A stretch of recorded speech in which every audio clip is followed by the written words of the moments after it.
अस्सलाम वालेकुम, आप देख रहे हैं डॉन न्यूज़ में। मेहमान अब्दुल गफ्फार पुनाम रिप्ले के एक और एपिसोड के साथ। कल था जनाब डबल हेडर और कल जीते पेशावर और इस्लामाबाद ने भी सनसनीखेज मुकाबले के बाद फ़हीम अशरफ की एक आउटस्टैंडिंग बैटिंग, और इससे एक चीज़ तो कल हो गई कि कराची हो गया एलिमिनेट। कोयटा के पास आज डू और डाई चांस है, अगर वो आज पेशावर को हराते हैं तो फिर वो टूर्नामेंट में रहेंगे, और अगर आज पेशावर ने मैच जीता तो पेशावर तो ऑलमोस्ट अपने प्ले ऑफ में कंफर्म हो जाएगा। लेकिन मुल्तान को ज़रूर फिर अभी फाइट करनी है, क्योंकि मुल्तान कल तीसरा मुसलसल मैच हारा। और सब कुछ आपके सामने जनाब। ये पहले points table, Lahore Qalandars 12 point के साथ नंबर 1, उसके बाद इस्लामाबाद यूनाइटेड क्वालिफाई कर चुका है, लेकिन मुल्तान सुल्तान पेशावर ज़ल्मी 8-8 पॉइंट के बावजूद अभी कंफर्म नहीं है। उसकी वजह यह है कि कोयटा के चूँकि अभी 2 मैचेस बाकी हैं, उनके 4 पॉइंट्स हैं। अगर वो अपने दोनों मैचेस जीतते हैं तो इनमें से किसी एक टीम को वो मुसीबत में डाल सकते हैं, लेकिन फ़िलहाल कराची इज़ आउट और बाकी तीसरे चौथे स्पॉट के लिए मुकाबला जारी है। मेरे साथ रोज़ की तरह मौजूद है तनवीर अहमद। बहुत शुक्रिया तनवीर ज्वाइन करने। डेफिनेटली कल का दूसरा मैच, कल के पहले मैच पे तकरीबन हमने बात कर ली थी, लेकिन मैं दूसरे मैच पे ज़्यादा बात करूंगा। जो एक मुल्तान का प्रॉब्लम है, आउटसाइड मुल्तान, उनकी बॉलिंग का इनएक्सपीरियंस अदर दैन एहसानुल्लाह, वो कल फिर नज़र आया। और एक ऐसा मैच जो तनवीर लग रहा था जैसे उनके बैग में आ गया है। लिटरली इस्लामाबाद ने, फ़हीम अशरफ ने वो मैच उनसे छीन लिया और एक ज़बरदस्त कामयाबी आ सकी। Good for the fans, but I think concerning for Multan Sultan कि एक अच्छी खासी टीम ऑफ ट्रैक हो गई है। बिल्कुल, और ये ऑफ ट्रैक इस वजह से भी हो रही है। एक मैच आपने देखा कि कराची किंग्स के खिलाफ आई थिंक जब अब्बास अफरीदी ने लास्ट ओवर किया था तो वो भी कोई एक्सपेक्ट नहीं कर रहा था कि इतने रन्स वो दे देंगे, लेकिन खैर जीत गया मुल्तान। लेकिन आप कल के मैच में भी देखें, ये इलियास ने जो लास्ट ओवर किया वो मुझे फील्डिंग की समझ नहीं आई, फील्डिंग क्या सेट हो रही थी। ठीक है, अमूमन ज़्यादातर यही होता है कि देखें फ़हीम अशरफ जो है वो सामने शॉट खेलते हैं, मतलब लॉन्ग ऑन पे खेलते हैं या मिड विकेट पे खेलते हैं, ठीक है, या ज़्यादातर लॉन्ग ऑफ पे वो शॉट खेल लेंगे, ये उनका फेवरेट एरिया है। उस हिसाब से मुझे नहीं लगता इन्होंने फील्ड ऐसी सेट की हुई थी। ठीक है, आपका कोई ऐसा सिलसिला भी नहीं था कि आपने ओवर लेट किया तो जी आखिरी ओवर में 5 फील्डर जो है वो अंदर आ जाते हैं, ऐसा कोई चक्कर भी नहीं था। आपकी नॉर्मल फील्ड थी, 5 फील्डर आप बाहर रख सकते हैं। फील्ड क्या सेट की, फील्ड एक मेरे हिसाब से जो सेट होनी चाहिए थी, अगर आपने सिर्फ उनको यॉर्कर्स करने थे, आप फाइन लेग पीछे ले लेते, ठीक है, आप स्क्वायर लेग ऊपर लेते, मिड विकेट पीछे लेते, लॉन्ग ऑन ऊपर लेते, मिड ऑफ पीछे लेते और कवर आप पीछे ले लेते। ठीक है, ये मेरे हिसाब से जो फील्ड थी। बाकी और भी चेंजिंग्स हो सकती थी। आप थर्ड मैन को पीछे लेके फाइन लेग को ऊपर ले सकते थे, मिड ऑन मिड ऑफ दोनों पीछे रखते, कवर पीछे रखते, मिड विकेट या स्क्वायर लेग का फील्डर एक पीछे रख लेते, आप ये फील्ड भी सेट कर सकते थे। लेकिन 18 रन चाहिए और साफ एक क्लियर एक चीज नजर आ रही थी कि आपने शायद ये बोला कि ऑफ स्टंप से बाहर यॉर्कर करनी है, फाइन लेग भी ऊपर, थर्ड मैन भी ऊपर, तो वो जाहिर बात है उसने तो पेस यूज करना है। ठीक है, फ़हीम अशरफ के लिए पेस यूज करना आसान था क्योंकि उसने बल्ला रखना दोनों ऊपर। लेकिन जब आप 18 रन जिसने बनाने होते हैं ना, और वो सामने जब हिट करने की सोचता है, वो एक ही सूरत में हिट लगती है, जब आप पीछे बॉल करेंगे या हॉफ वाली बनेगी। उसके अलावा अगर आप तगड़े यॉर्कर करेंगे तो वो रन्स बनना बहुत मुश्किल है। ठीक है, और तनवीर इसमें ये भी एंगल है कि आपने बिल्कुल ठीक निशानदेही की, फिर विकेटें भी 2 ही बची थी और Tanvir was the match winning wicket, तो थोड़ा सा डिफेंसिव हो गए। कौन सी वाली विकेट? क्योंकि मैं कह रहा हूँ फ़हीम जब बैटिंग कर रहे थे आखिरी ओवर में, मतलब दोनों एंड से तो मारने वाला कोई नहीं था। अगर ये आउट कर लेते 18 रन तो बहुत होते हैं। आउट ना भी करते, आप अगर सिर्फ यॉर्कर्स रखते, हो सकता है फ़हीम सिंगल ले लेता। ठीक है, फिर वही बात, रुमान रईस सामने थे, रुमान रईस हो सकता है नहीं हिट मार सकते थे क्योंकि उससे पहले अनवर अली को उन्होंने शॉटें मारने की कोशिश की, दोनों बॉल बीट हो गए स्लो वन पे, तो आप उनको ऑफ स्टंप से बाहर यॉर्कर कर सकते थे क्योंकि उनको एक ही शॉट आता है। अपनी गलती से मेरे ख्याल में अब ये जो गलतियां हो रही है ना, अब मुझे ऐसा लगता है कि कहीं ना कहीं एंडी फ्लावर को या इसको रिजवान को एक चीज सोचनी पड़ेगी कि क्या कुछ ऐसा करें कि एहसानुल्लाह के ओवर रोकें हम। एहसानुल्लाह को लास्ट ओवर, एक आध ओवर उसका रोकें कि वो लेके जाए, वो आखिरी ओवर करे, क्योंकि वो ऐसा बॉलर है कि वो अगर 15 रन्स भी होंगे शायद वो ना बनाने दे, क्योंकि अब्बास को भी देखा मार पड़ती है लास्ट ओवरों में, इसको इलियास को नहीं, इनएक्सपीरियंस तो नहीं है, ऐसा तो नहीं इनएक्सपीरियंस है, काफी टाइम से खेल रहे हैं, ये कोई पहली दफा थोड़ी खेल रहे हैं। ठीक है, इनको सिलेक्ट इसी वजह से किया हुआ है कि अब्बास लास्ट ओवर बहुत अच्छे करता है, ठीक है, उसके बाद इलियास भी था, लेकिन ये मार खा रहे हैं, इसकी वजह से इनको प्रॉब्लम हो रही है। आखिरी 5 ओवर में आई थिंक 70 कुछ रन चाहिए थे, विकेटें गिरी हुई थी, ठीक है, विकेट्स भी आउट हो गए। उसके बाद फिर क्या बोलते हैं उसको। अच्छा, एक और सवाल आपसे, टेक्निकली आपने बहुत अच्छी निशानदेही की फील्ड सेटिंग की, जो कि बहुत कम हम समझ पाते हैं, आपने इसको बिल्कुल ठीक डिस्क्राइब किया। तनवीर एक और रहनुमाई करें, कल ड्यू फैक्टर को भी दिखाया जा रहा था, वो एक गाड़ी का टायर भी दिखाया, हमने देखा कि थोड़ा सा वाइड और आउट ऑफ कंट्रोल बॉलें बहुत हुई, इवन फ़हीम ने छक्का मारा, वो जो अनबिलीवेबल शॉट था, वो भी एक ऐसा बॉल था जो शायद आप उसको बेहतर एग्जीक्यूट कर सकते। क्या ड्यू फैक्टर का ज्यादा दिखाई दिया आउट आपको? ऑफ कंट्रोल बॉल नहीं था, डिलिबरेट ला वो खुद किया था क्योंकि ये प्लानिंग थी जो फील्ड सेट की हुई थी, ये ऑफ स्टंप से बाहर यॉर्कर करनी है। ठीक है। अब आपने जब ऑफ स्टंप से बाहर यॉर्कर करना है, मैं यही तो समझाना चाह रहा हूँ, रिजवान ने फील्ड के सेट की हुई थी, ऑफ स्टंप से बाहर यॉर्कर करनी है और थर्ड मैन ऊपर लिया हुआ है, तो कैसे रोकोगे आप? बहुत तो क्रॉस हुआ, चौका हो गया, बल्ला रखना है, सिर्फ पेस यूज करनी थी, गेंद ऊपर से और वो छक्का हो गया। यही मैं कह रहा हूं कि फील्ड ऐसी सेट करनी थी कि उसके दिमाग में हो कि मैं फाइनल लेग थर्ड मैन खेलने की कोशिश करूं या मैं सीधे छक्के मारूं। ठीक है। उसमें उसको प्रॉब्लम हो सकती थी कि वो आउट भी हो सकता था। आपने फील्ड ऐसी सेट की, वो स्लो वन कर ही नहीं रहा, वो तेज कर रहा है, उसने पेस यूज किया। मेरे ख्याल में ये अपनी गलतियों से मुल्तान सुल्तान की टीम में एक और चीज मैं ऐड करता हूं, फिर हम आज आने वाले मैच की तरफ बढ़ेंगे। स्पॉन्सर सेगमेंट भी हैं। हमने देखा कि जब टिम डेविड आए, टिम डेविड, राइली रोसो, फिर मिलर, पोलार्ड, एक ड्रीम बैटिंग लाइन है, और फिर खुशदिल शाह भी ड्रॉप हुए हैं। रिजवान और शान कैसा परफॉर्म कर रही है तो हमें पता ही ओवर दी है। बट ऐसा महसूस हो रहा है बाकी तनवीर में भी कि हम थोड़ा सा, मैं एटलीस्ट थोड़ा सा यहाँ पे जज्बाती हो रहा हूँ उनकी बॉलिंग के मुतालिक, लेकिन ऐसे लग रहा है जैसे बैटिंग पे ही बहुत पैसा लग गया। यानी जो पिक्स हैं वो बहुत ज़्यादा आपकी 6 की 6 वर्ल्ड क्लास प्लेयर आ गए। और हम शुरू से बात कर रहे थे कि एहसान उल्लाह तो एक सरप्राइज़ पैकेज रहा। सर रिजवान ने खुद भी कहा कि वो सरप्राइज़ पैकेज बना, बट कहीं ना कहीं ऐसे लगता है जैसे एक एक्सपीरियंस बॉलर की कमी है। धानी भी आउट हुए, वो भी इंजर्ड हो गए। एक इसमें आपकी बात को कंटिन्यू में करना चाहता हूँ, मुझे समझ नहीं आ रही ये समीन गुल को क्यों मैचेस नहीं खिला रहे। हालांकि अच्छा स्टार्ट किया था उन्होंने, वो बहुत अच्छा बॉलर है, वो नया बॉल भी बड़ा अच्छा करता है, वो स्लो वन भी करता है, वो लास्ट ओवर भी हमने उसको करते हुए देखे हैं। आप वो उसको रेस्ट करवा रहे, मुझे समझ नहीं आ रही। सही, ठीक है ना, तो आप उसको इलियास को खिलाएं। इलियास ने इस मैच में मार खाई है, इलियास जब ड्रॉप हुआ उस मैच में भी उसको रन पड़े हैं, वो सिर्फ तेज गेंद करने की कोशिश करता है, वेरिएशन नहीं है। तो समीन गुल को लेके आए वापस वो बहुत अच्छा बॉलर है। बाकी ये तो आई थिंक आपने बात सही की है कि वो ये शायद हमें ये नज़र आ रहा है कि ये जो इनकी बैटिंग लाइनअप है स्ट्रॉन्ग है, वो टिम डेविड के आने के बाद और पावर आ गई है ना उनकी बैटिंग में। लेकिन बात ये है कि आपकी बॉलिंग कर रही है, या तो अब आपके पास एक ऑप्शन और है कि आप टॉस जीतें, आप फील्डिंग कर, आप सिर्फ चेस करने जाएं, अपनी स्ट्रेंथ पे जाएं, अपनी स्ट्रेंथ पे जाएं।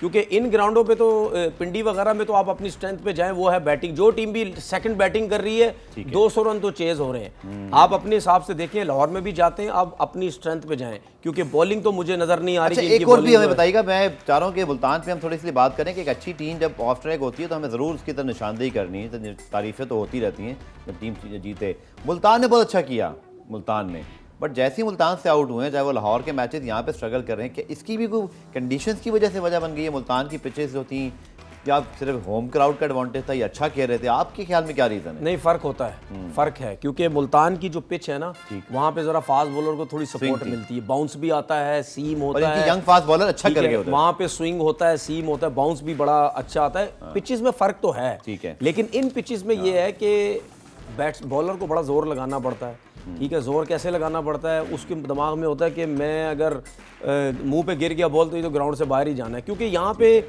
ना इतना रिवर्स स्विंग नज़र हमें आया, ना नए बॉल से इतना मूवमेंट हमें नज़र है। हाँ, किसी जगह पे short of length, good length पे एक आध एरिया ऐसा था जिसमें हमने देखा भी कि पेशावर ज़ल्मी के फास्ट बॉलर्स को बड़ा फ़ायदा हुआ, फिर उसके बाद इनको भी फ़ायदा हुआ। मुल्तान उस एरिए में हिट जब हो रहा था बॉल, थोड़ा सा किक, थोड़ा सा जहाँ शॉर्ट था, ठीक है, किक हो रहा था बॉल, वो एक नॉर्मल पेस से बॉल थोड़ा सा हाइट पकड़ता था, जिसकी वजह से मारने जा रहे थे, ये खड़ी हो रही थी या कॉर्ड में एंड हो रहे थे, ठीक है, वो एक एरिया था।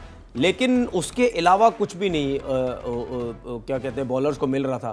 तो मेरे ख्याल में यहाँ पे इन ग्राउंड पे आपकी जब तक यॉर्कर पक्की नहीं है ना, स्लो वन नहीं है, आपको मार ही मारा है। और उसकी क्या रीज़न है, एक ग्राउंड भी छोटा है जी, अब मिस हिट करते हैं छक्का हो जाता है, 60 मीटर बाउंड्री है, ठीक है, मिस हिट करते हैं छक्का हो जाता है। और मैं आपको एक चीज़ बताऊँ, ये मेरे हिसाब से इतनी छोटी बाउंड्री नहीं होनी चाहिए। ठीक है, आईसीसी ने एक बनाया हुआ रूल्स के बैट्समैनों के मजे करा दे, देखे 60 देखे उसमें तो बड़ी होती, पहले तो बहुत बड़ी होती थी, देखे कम अज कम मेरे हिसाब से कम अज कम 75 तक तो होनी चाहिए, हर मैच में होनी चाहिए। लोग इसलिए बात करते हैं कि इंटरनेशनल क्रिकेट में ज्यादा है, फिर आपके प्लेयर बैट्समैन उस पे आदी हो जाएंगे। सर मैं आपको बताता हूँ ना, उसकी रीजन मैं आपको बता रहा हूँ। एक तो आजकल के दौर में बल्ले इतने ज़बरदस्त हैं, ठीक है, उस पे आपने 60 मीटर की 65 मीटर की बाउंड्रीज रखी हुई हैं। भाई यहाँ तो सिर्फ ऐसे टाइम कर दो, गेंद 80-85 पे चली जाती है जी, ठीक है। अब सिर्फ टाइम करने की बात कर रहा हूं, इसीलिए जब वो छक्का जो 100 से ऊपर जाता है, वो इतना आला फोर्स के साथ मिडल होता है, बल्ले भी अच्छे होते हैं, तो गेंद बहुत दूर जाती है। ठीक है। तो ये आईसीसी को ये चीजें देखनी चाहिए कि 75 से कम बाउंड्री नहीं होनी चाहिए। अगर आपने बैट्समैनों के मजे करवा दिए ना, तो भाई बॉलर्स पे भी थोड़ा सा रहम करो, उनको भी कोई ऐसा थोड़ा सा मौका दे दो कि भाई उनकी अगर मार भी लगे 4 छक्के 5। देखें तनवीर के अंदर का बॉलर जाग गया है। देखिए ये मेरी बात हमेशा याद रखिएगा, जिस ओवर में 3 या 4 छक्के लगते हैं ना, उन सारे छक्कों में कोई हर छक्का मिडल नहीं होगा। सही है। उन 4 छक्कों में से 2 छक्के टॉप एज लगेंगे, ये बल्ला नहीं होगा, ग्राउंड छोटा होगा, हो जाएगा। इन ग्राउंड में पिंडी में क्यों छक्के लग रहे हैं ज्यादा? छोटी बाउंड्री है, टॉप एज भी लगता है, छक्का हो जाता है। अभी यही आप लाहौर चले जाएं, यही आप कराची चले जाएं, इतने छक्के नहीं लगते।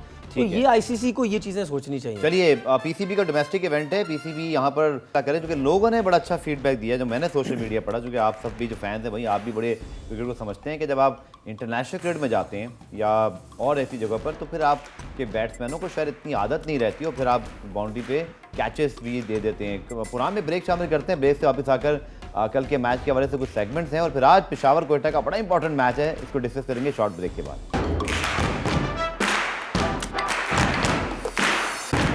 पुराम रिप्ले में खुशामदीद। तो जनाब, अब आज के मैच के बारे में बात करते हैं। पेशावर वर्सेस कोयटा। एक ज़माने में तनवीज़ मैच की बड़ी हाइप होती थी और अभी भी कंपेटिटिव टीम है दोनों, लेकिन हमें जल्दी से प्रेडिक्शन की तरफ जाना है। तो आज के मैच में आपको क्या लगता है? और इन्फॉर्मेशन, बल्कि ब्रेकिंग न्यूज़ आप लोगों को पता चली गई कि सरफराज अहमद इंजर्ड हैं, आज का मैच नहीं खेल रहे, ऑफिशियली अनाउंस हो गया है।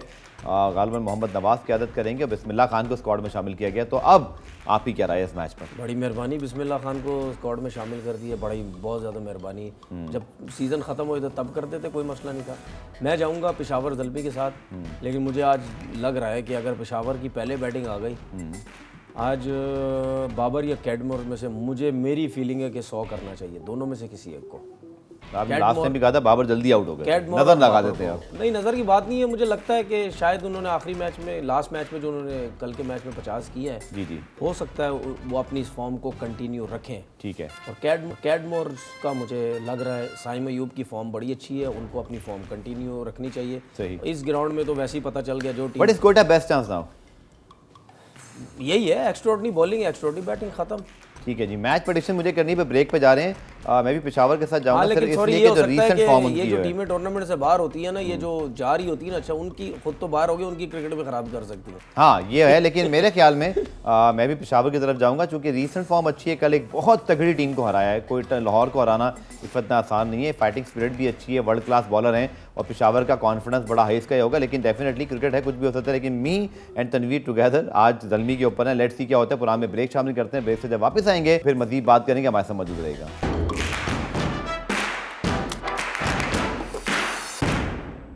पुराम रिप्ले में खुशामदीद, और हम बात करें जनाब पेशावर कोयटा की मैच की। और कोयटा तकरीबन की 8वां सीज़न है और सारे 80 के 80 मैचेस जो है वो सरफराज ने सिर्फ खेले, बल्कि कप्तानी की। ये पहला मौका होगा जब वो कप्तानी नहीं कर रहे, और एक ऐसा सिचुएशन उनके सामने, ये आपके सामने कोयटा कप्तान तो आज मौजूद है, लेकिन आज वो खेलेंगे नहीं। तो we have a new captain today.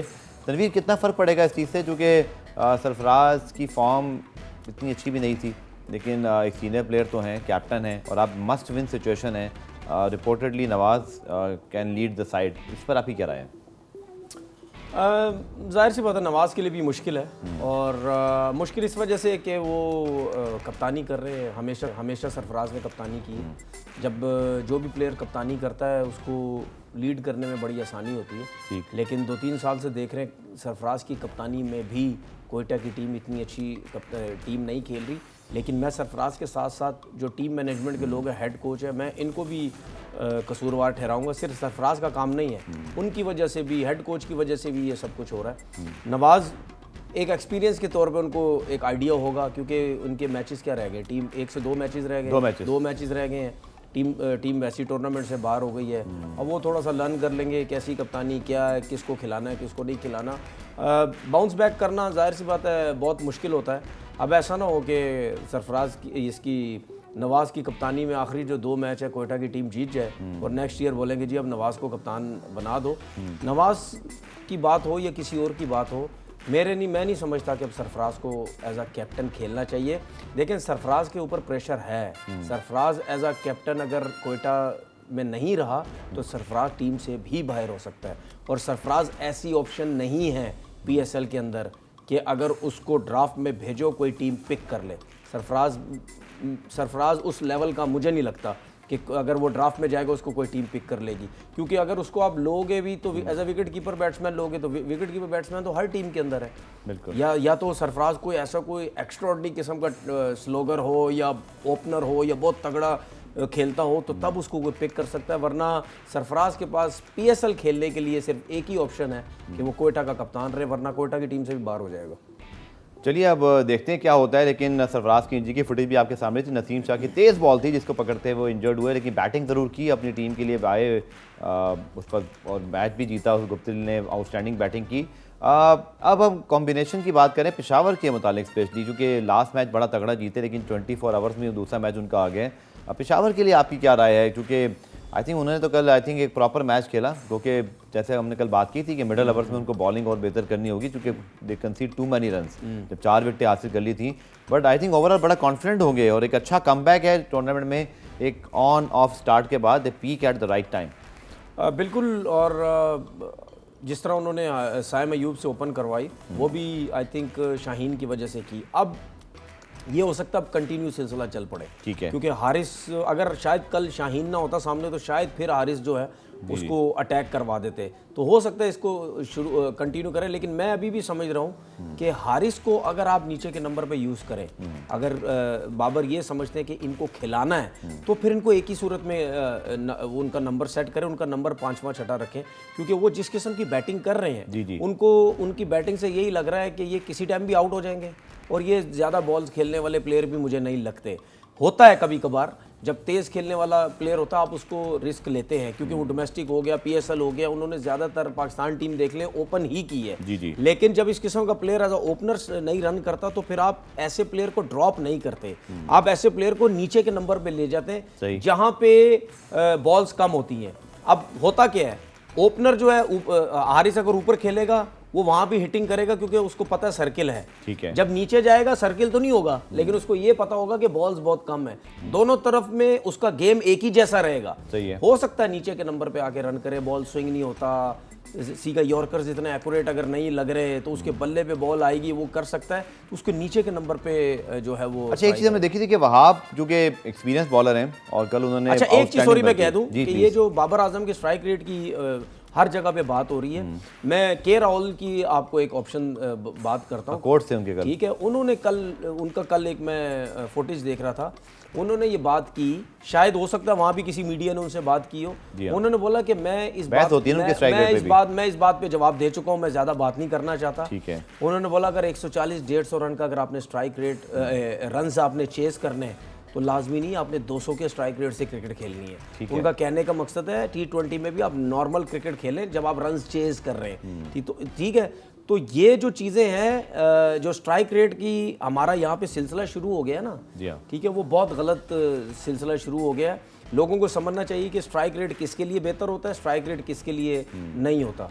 हर कोई अगर स्ट्राइक रेट के चक्कर में, पहले ब्रेक पे जाऊँ, मैं सिर्फ में एक चीज़ add with agree on your points के ना बाबर आजम साइम की तरह खेल सकते हैं, ना साइम बाबर की तरह, ना पोलार्ड बाबर की तरह खेल सकते हैं, ना बाबर पोलार्ड की तरह। हर प्लेयर का अपना स्टाइल है। दूसरा, अगर आप रन चेस देखें कल लाहौर की, they lose too many wickets in the power play. तो कभी कभी आपको एक ऐसा बैट्समैन चाहिए होता है, चाहे वो रन चेस 200 हो, इवन 180, जो आपको एक कंसिस्टेंट रोटेटर स्ट्राइक करते हैं, जो बाबर कर रहे थे कल, साइम को खिला रहे थे। और आप देखें कि इन दी एंड रिजल्ट क्या हुआ, 10 ओवर में 107 रन थे और फिर आपने मैच जीता एक बड़े मार्जिन से। That's all you need as a team. मुझे एक चीज बताएं, कराची किंग्स में शोएब मलिक की वापसी किस लिए हुई थी? इसीलिए हुई थी ना, एंकर करेंगे वो। बीच में उनके सारे छक्के मारने वाले प्लेयर थे, ऐसा कोई प्लेयर नहीं था। खैर उनकी फॉर्म नहीं थी, वो अलग बात है। अगर यही शोएब मलिक 115, 117, 120 के स्ट्राइक रेट से खेलेगा ना, शोएब मलिक क्या प्लेयर है, ठीक है। यही बाबर आजम 127, 130, 125 की स्ट्राइक रेट से खेल रहा है, बाबर आजम प्लेयर नहीं है। चलिए बहरहाल ये सिलसिला चलता रहेगा। जो ब्रांड होता है, डिस्कस होता है, तो ब्रांड इसलिए कहलाया जाता है। तो फिर ब्रांड से जेलिस मत हो ना, डिस्कस करें, जेलिस मत हो। चलिए पुरान में ब्रेक शामिल करते हैं। ब्रेक से जब वापस आएंगे तो फिर कुछ मजीद बात करेंगे और कुछ एशिया कप के हवाले से भी खबरें आ रही हैं, एफ्रो एशिया कप की भी रिपोर्ट्स, उसको डिस्कस करेंगे शॉर्ट कमर्शियल ब्रेक के बाद।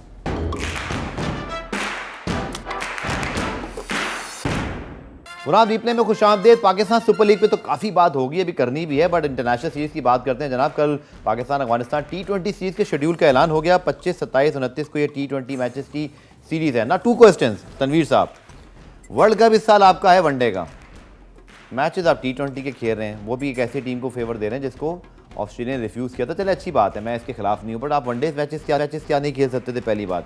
दूसरा, खबरें ये आ गई जी मोहम्मद यूसुफ इंटरिम कोच हो सकते हैं बिकॉज मिकी आर्थर के साथ मामला तय नहीं हुए, और आखिरी सीरीज जनाब हुई थी कोई आपकी जनवरी के शुरू में, अब 3 महीने हो गए, अब आपको कोच PCB फाइनल नहीं कर सका।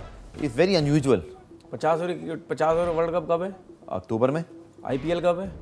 अभी राइट आफ्टर PSL के बाद। तो ये अफगानिस्तान के प्लेयर्स ने IPL में भी तो जाना खेलना है। हाँ, लेकिन मेरे ख्याल में इस सीरीज़ के लिए वो अवेलेबल हैं। नहीं, वो तो होंगे ना, प्रैक्टिस भी तो IPL की करनी है ना, 20 ओवर की, 50 ओवर की। अच्छा, T20 का उनको ये फायदा हो रहा है, 50 ओवर की प्रैक्टिस करेंगे वहाँ जाके एकदम से। इस बार तो पाकिस्तान में बहुत खेल रहे हैं PSL में। नहीं, वैसे बात करो, कंटिन्यू कर रहे हैं ना, वो भी तो खेलनी है ना, 50 की 50 में। और तनवीर ऑन सीरियस नोट, क्योंकि हमारे पास एशिया कप भी कंफर्म नहीं है अब तक, ये बहुत अच्छी सीरीज, क्योंकि कुछ भी है अफगानिस्तान के पास वर्ल्ड क्लास स्पिनर्स हैं और इंडिया में वर्ल्ड कप हो रहा है, परफेक्ट आपको एक प्रिपरेशन मिलता। पर T20 सीरीज यार कमर्शियल वैल्यू, पहली तो बात ये जो सीरीज है ये शेड्यूल में तो थी नहीं थी, अभी हुई है, रिक्वेस्ट पर हुई है। रिक्वेस्ट पे हुई है ना। जब रिक्वेस्ट पे होती है ना तो फिर देखें, बायलैटरल सीरीज यही तो होती है कि आप उसमें क्या एडजस्टमेंट करना चाह रहे हैं। बिल्कुल हमारे ऊपर था। जिस तरह हम एशिया कप की बात करते हैं, ठीक है ना, उससे पहले T20 सीरीज होती थी। एशिया कप अगर T20 है, बायलैटरल सीरीज भी T20 हो रही है। ये इस तरह सब कुछ चलता रहता है ना। वर्ल्ड कप T20 का था, एशिया कप T20 में हुआ ना, तो ये चीजें सब होती रहती। इसी तरह बायलैटरल सीरीज भी हो सकता है, मेरी अपनी सोच है कि शायद इस वजह से भी हो सकता है कि जी आगे IPL है, ये हम कंटिन्यू खेलना चाहते हैं, T20 जो है क्रिकेट है, 50 ओवर वर्ल्ड कप आगे, लेकिन ये पहले, क्योंकि उसकी वैल्यू बहुत है दुनियाई क्रिकेट के अंदर। ठीक है, कितने प्लेयर जो हैं वो IPL की वजह से PSL भी खेल रहे हैं। हमारा कोचिंग स्टाफ ही नहीं है 2 महीने से, कोई कौन सोचेगा अचानक से टीम बनेगी। मैं तो ये परेशान हूँ कि PSL में हम सब बिजी हो गए, आप भी PSL में बात करें, मैं भी, पूरा पाकिस्तान। अफगानिस्तान की अच्छी खासी तगड़ी टीम है, आप तैयारी कर रहे हैं उसकी? एक लफ्ज में सिर्फ जवाब दे रहा हूँ, मोहल्ले की टीम है ये। कोच भी मोहल्ले का जो है वो अपॉइंटेड होता है भाई, यहाँ कोच का नहीं पता अभी तक। पाकिस्तान क्रिकेट टीम में जिस टाइप की सिलेक्शन होती है वो ऐसी होती है जैसे मोहल्ले की टीम है। कोच इस तरीके से रखा जाता है जैसे मोहल्ले की टीम है। मिकी आर्थर के पीछे इस तरह लगे हुए जैसे मोहल्ले की टीम है। कोच 2 महीने से मिला नहीं, जैसे लगता है मोहल्ले की टीम है। आपको स्ट्रीट क्रिकेट याद आ रही है मुझे, मोहल्ले कर रहे हैं। ठीक है, कोचिंग स्टाफ में भी वो लोग आते हैं जिन्होंने कभी कोचिंग नहीं की हुई होती, मोहल्ले की टीम है। तो ये मोहल्ले की टीम है, हमारा सिस्टम ही मोहल्ले की टीम की तरह है। चलिए, मोहल्ले की टीम वाली बात तो मेरिट के लोग तो नजर ही नहीं आते। अब मुझे एक बात बताएं, फिर आपका एक टॉपिक जिस पे आप बात करना चाहते हो कीजिएगा आखिर में, कि Afghanistan not a easy team, specially Sharjah ground को सूट करता है। हमें हरा दिया था उन्होंने मैच एशिया कप का, वो तो नसीम शाह के 2 छक्के जो कभी कभी जिंदगी में लगते हैं, उससे हम बच गए। हमें खुश भी होना चाहिए और लम्हा फिक्र भी है कि हम कैसे जीते वो मैच। तो हम हल्का तो नहीं ले रहे उनको कहीं सर, ऐसा ना हो कि हम PSL की खुशियां मना के उधर जाके गड़बड़ हो जाए। हमेशा ये बात होती है कि अगर 50 ओवर का मैचेस अफगानिस्तान से खेलो तो वो इतनी अच्छी टीम नहीं है, लेकिन हमेशा ये बात होती है कि T20 की टीम वो बहुत अच्छी है। बॉलिंग देखे, नवीनुल हक, ठीक है, उसके बाद फारूकी जो है, फिर मुजीब है, राशिद है, होंगे, ठीक है, ये सब जरदान होंगे, ये सब ये खासी टीम है, गुरबाज हैं, बिल्कुल ये सब अफगानिस्तान के प्लेयर हैं। ठीक है, और ये बहुत तगड़े किस्म के प्लेयर हैं। बिल्कुल, हमें मुश्किल टाइम होगी, लेकिन हमारे पास तो कोचिंग स्टाफ ही नहीं है। कोई है नजर में, कोई आ रहा है चलता फिरता मोहल्ले से उठा के रख रहे हैं किसी को? कोच की बात कर रहे हैं, हेड कोच। हाँ, देखिए मेरे पास तो मुझे तो ऐसे ही लगता है मोहम्मद यूसुफ, माफ कीजिएगा, उनको शायद क्योंकि और वो टीम के साथ मुंसलिक रहे हैं, सकलैन शायद मुश्ताक से अवेलेबल नहीं है, तो शायद उनको ही अभी ये कंफर्म खबरें नहीं है, मैं इस पे ज्यादा बात नहीं देखिए, ये कंफर्म खबर नहीं है। हाँ, बिल्कुल नहीं, अभी कोई ना कोई तो आएगा, बिल्कुल आएगा। मोहम्मद यूसुफ के चांसेस जरूर हैं। वो उन्होंने कभी हेड कोच बने कहीं? नेवर। एक्सपीरियंस है कहीं? नहीं। ये अगर उनके खिलाफ बात करेंगे ना उनको बहुत बुरा लगेगा। चलिए प्रोड्यूसर करें, क्लोजिंग का वक्त आ गया है, वक्त हमारे इख्तिताम पजीर। एहसानुल्लाह पे आपने बात करनी थी, इंशाल्लाह कल करेंगे इंशाल्लाह। जिंदगी बखैर और बहुत बहुत शुक्रिया अगेन आपके एनालिसिस का। तो जनाब उम्मीद है प्रोग्राम आपको पसंद आएगा। आपकी बहुत ज़्यादा शुक्रिया अदा करूँगा, खासतौर पर DN स्पॉट पर, यूट्यूब और फेसबुक के पेजेस पर आप इसको प्रोग्राम को सराह रहे हैं। इसी तरह कंटिन्यू रखिएगा अपनी सपोर्ट को। कल दोबारा से मुलाकात होगी, तब तक के लिए अल्लाह हाफिज़।